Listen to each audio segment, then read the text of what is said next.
from Wood TV. This is Spartan Stronger.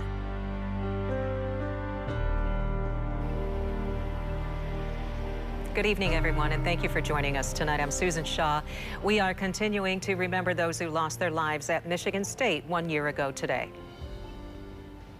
And I'm Brian Sterling. That's where we begin our team coverage tonight.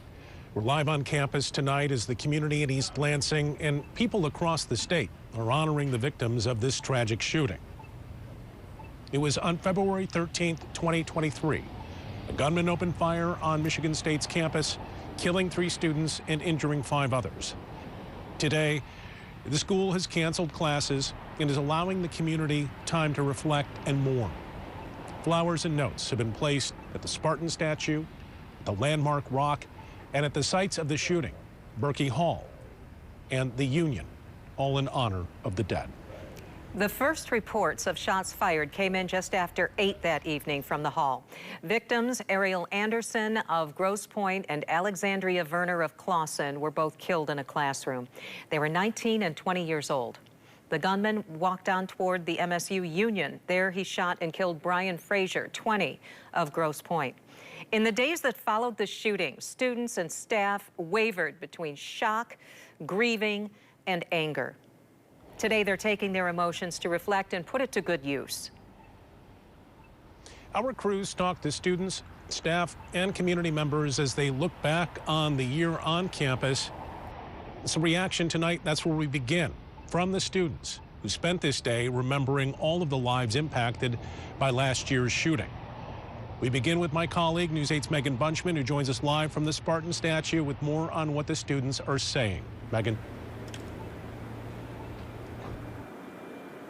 Brian and Sue, good evening. Behind me, the Spartan statue, our Sparty. Right now, hundreds of flowers set behind me now in remembrance for the 3 lives that were lost and the others injured, and so many of the student body that were impacted by last year's shooting.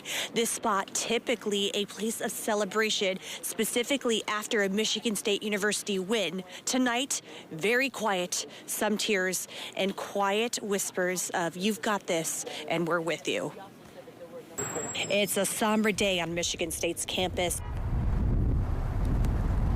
as flags across the state fly at half-staff and classes canceled in East Lansing as students and staff alike reflect on what happened a year ago today. You just wake up today with just a pit in your stomach for everyone affected.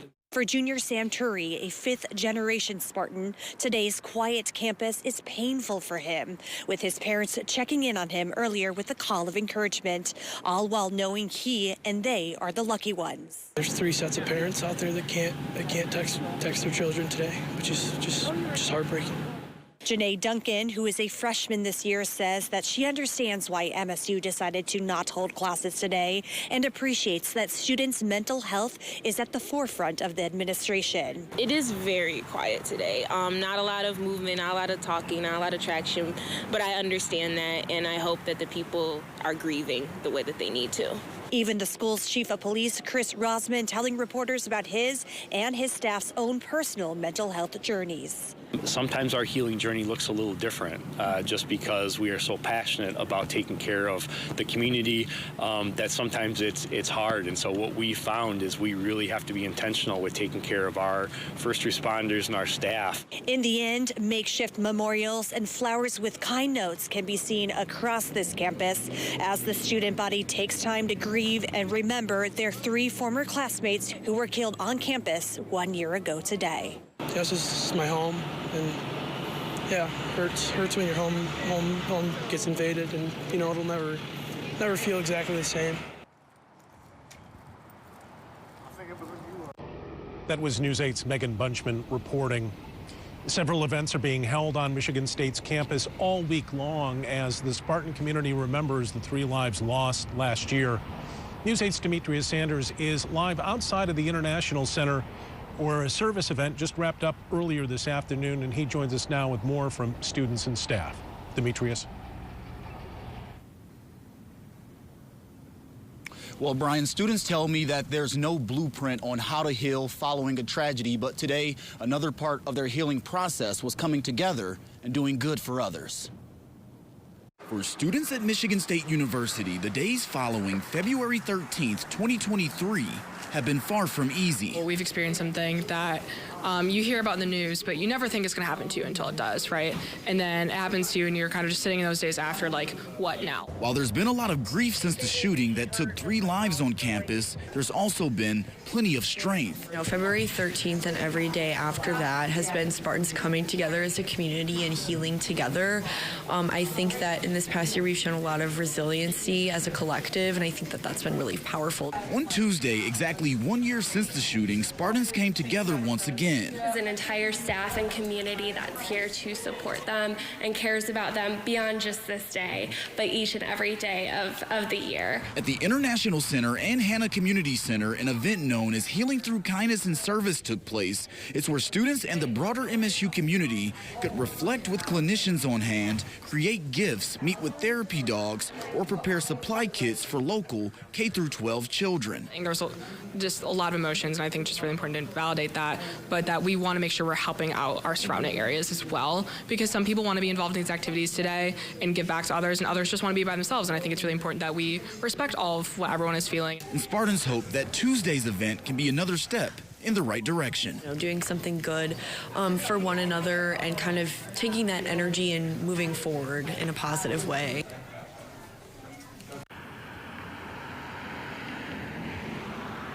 Now, this week is being called Remembrance Week, and there will be events on campus through Friday. But for now, live in East Lansing, Demetrius Sanders, News 8.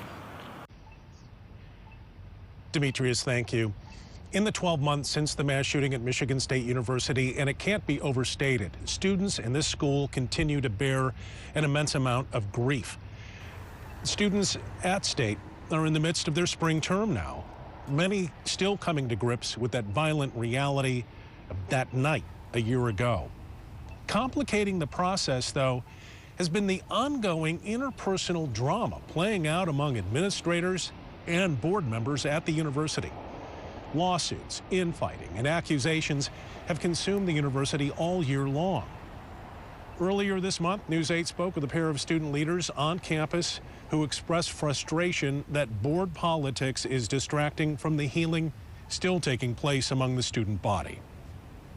I think it is frustrating at times trying to work with the administration and seeing that there's just interpersonal drama that's getting in the way. Everyone is at different places, and everyone has the right to be in a different place. Healing is not linear. Plans for a permanent memorial are in the works, although nothing has been finalized just yet. And again, this will be an evening of remembrance, an emotional day all over campus. Sue, at 7:30 this evening, that event will get underway at the Spartan statue. We'll be streaming that live for you at woodtv.com. Sue. So many people coming together to support each other. Brian, thank you. Several new gun laws go into effect today to mark 1 year since the Michigan State University shooting. The state is expanding universal background checks on all gun purchases. It's requiring gun owners to safely store their firearm, and it's launching a new red flag law. News 8's Byron Tollefson is live outside the state capitol with more on how this will all work. Byron?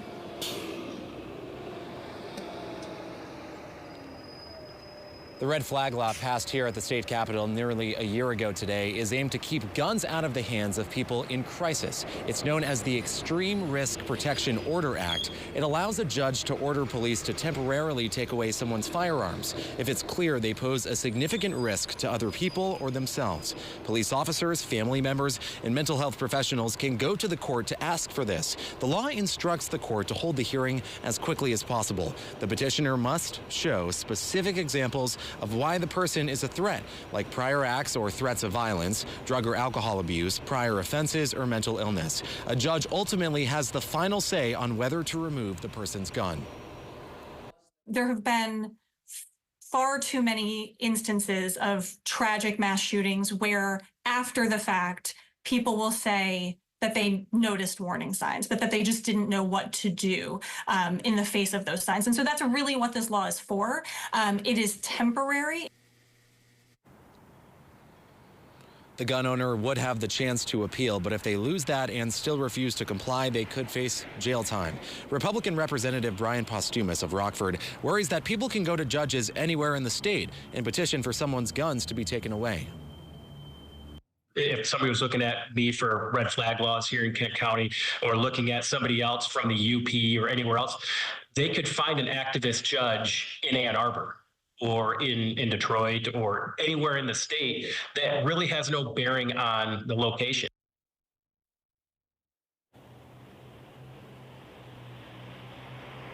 If the judge orders for the person's gun to be taken away, that typically lasts for about a year, with police holding their gun in the meantime. Live in Lansing, Byron Tollefson, News 8.